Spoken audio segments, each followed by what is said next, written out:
Everybody, is James in it. I can't talk.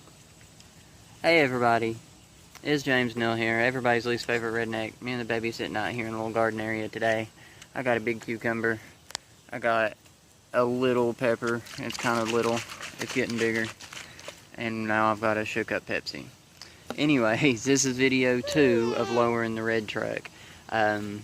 I actually had an issue with some videos, and I lost a lot of videos because for some reason this old phone that I'm using to do this doesn't like to transfer videos without corrupting them. So anyway, you're going to miss me taking apart leaf springs.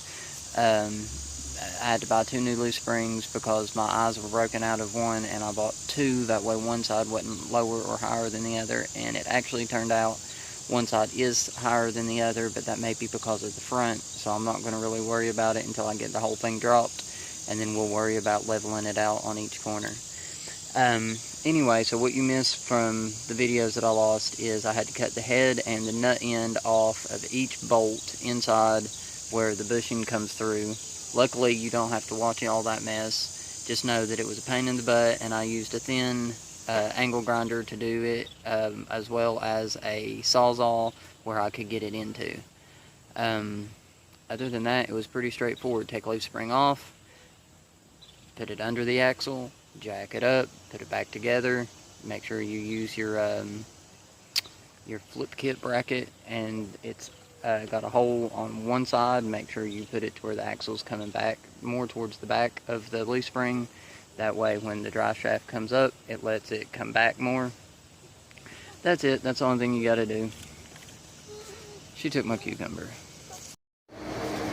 Alright, so here's one of those oops moments. Started taking it loose. George, that ain't right. So we used old grinder, yeah, and we took down all the way through both of those top U-bolts.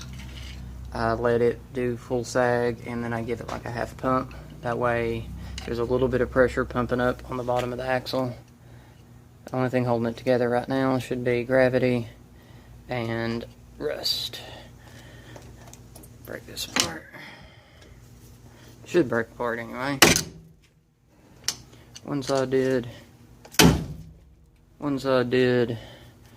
Hey y'all, so this is like day 6. I took the day off yesterday, couldn't find any leaf springs. So today, I decided to get in here and start looking at my busted brake line and get a game plan on what I'm going to buy to fix the brake line. Here's what we got. Busted brake line, took it loose, figured out what fitting it's going to take, because I have had in the past where one side of the wheel cylinder is different from the center line. I was in a Ford Ranger, but still, turn back down. Alright, but I can't get the bleeder loose. So if you can't get the bleeder loose, there's always going to be air in the system. So I took it all apart to change the master cylinder, or the wheel cylinder here. And as you can tell, it is lovely. Look at all that. Look at all that. It's lovely. All that. Look at that. All that in there. Really don't know what that is, but it's nasty. I don't want to rebuild the rear drums on this. They're busted. They're cracked. I really don't want to rebuild them. Shouldn't have done it. Shouldn't have took it apart. But you find things that are wrong, and you have to fix it. And once it's fixed, it's fixed. And then you move on to something else. That's how these old trucks are. So you just get used to it, and project snowball. That's how it works. So I think I'm going to take all this off and put disc brakes on it. That way I don't have to rebuild drum brakes ever again. They're expensive. This is not going to be part of the low budget dropping of the truck. This is a completely separate project. Oh, not fun. I put the grease in it. Get it to clear.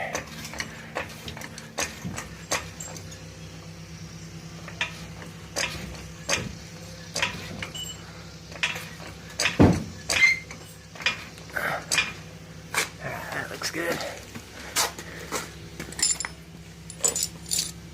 Oh Oh, that's what it's hitting on. Okay.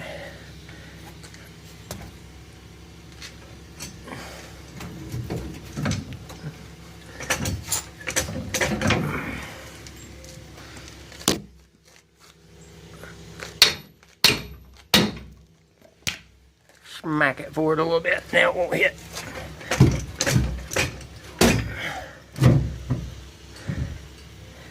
Alright, so what I'm going to do is I'm going to need both ends for this.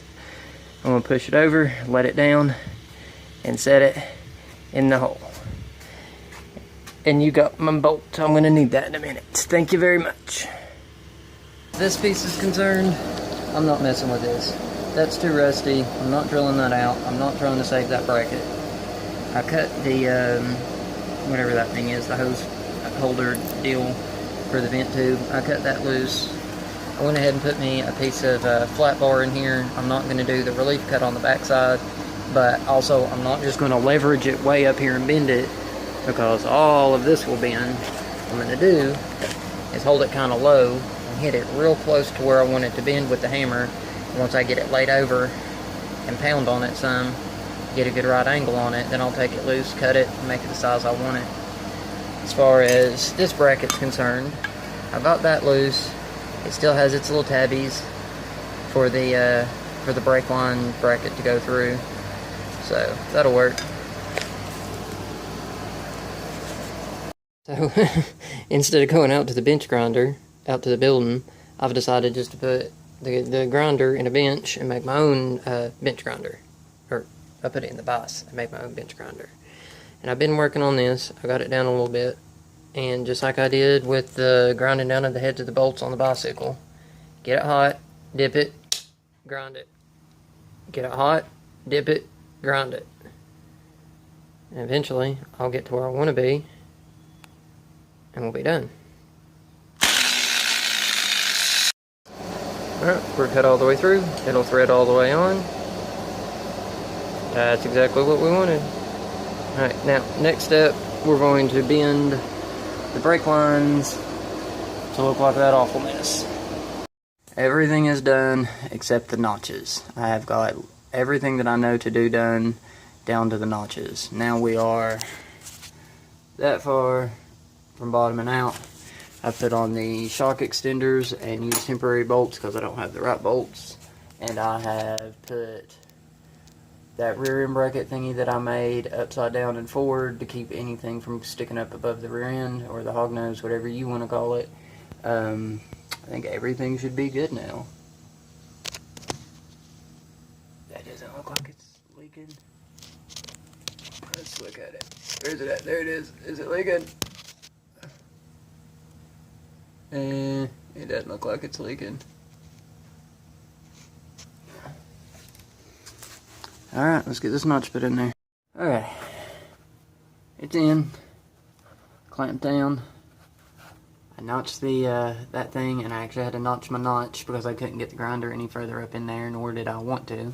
So I notched the top of the notch a little bit to slide it up in there. Got it all centered up. I think I'm going to use this bolt hole as a reference to see how far forward to push it for the other side. But as far as it being in there, it's in there. So now what I'm going to do is I'm going to use some existing holes in the frame, draw me some circles from the inside, and then drill them out and figure out where other holes are going to be, draw them onto the frame once I get it put back, and then drill the frame out. And hopefully it'll be in there for good. Alright, let's get her done, son. Okay, now what I've done is I have went out to the drill press and I have drill pressed out these holes where I drew them on and this hole where I drew it on from pressing it up against it. Then I made up these two holes and these two holes randomly. The reason I did that is because these holes existed and these holes didn't. So now what I'm going to do is I'm just going to drill these three new holes out, drill these out to a 1/2 inch size, and then whenever it's time to bolt this bracket on, I'll have to drill those two holes out to 1/2 inch size, and then I should be able to bolt this thing on and it be strong, and then go to the other side. And what I've already done, baby's up from her nap, so this is fun. Trying to do this without letting her get near these metal shavings, but I have already, no, don't put more, oh, is that where I'm cutting it? Okay.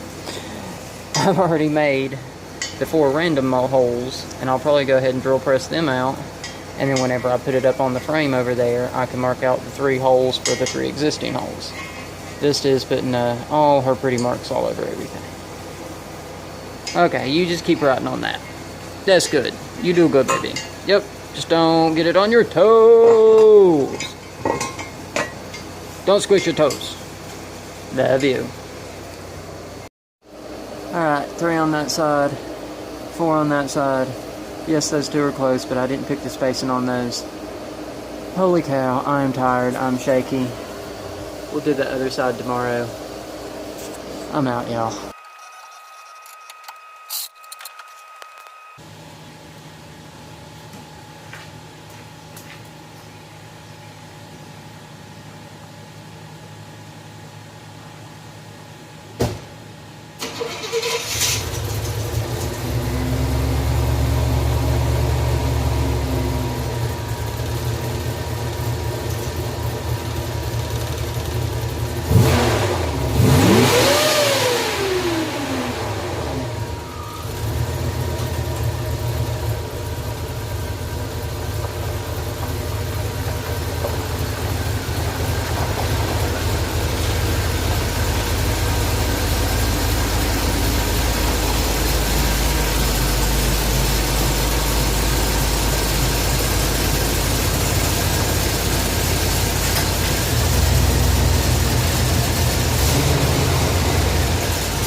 Come here.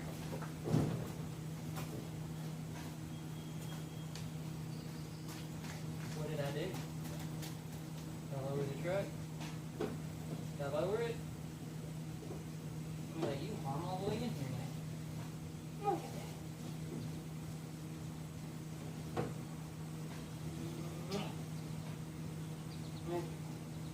I think it's better, don't it?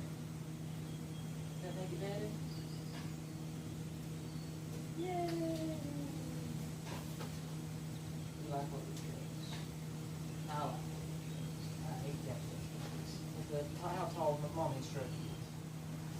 It's next, right?